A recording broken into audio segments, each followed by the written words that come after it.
கர்த்தர் விடுகிற யாவரையும் தாங்கி மடங்கடிக்கப்பட்ட யாவரையும் கர்த்தர் தூக்கி விடுகிறார். அல்லேலூயா சொல்லுவோமா? அருமையான வசனம் கர்த்தர் கூட பேசுறாரு.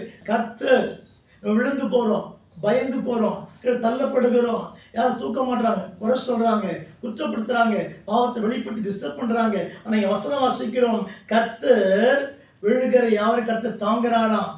மனுஷன் தூக்கி வெளியே போடுறான், குப்பில போடுறான், கர்த்தர் சொல்றான், குறை சொல்லி அசிங்கப்படுத்திடுறான், நம்ம செய்யற தவறுகளை கர்த்தர் சொல்றான். தேவன் என்ன செய்யறாராம்?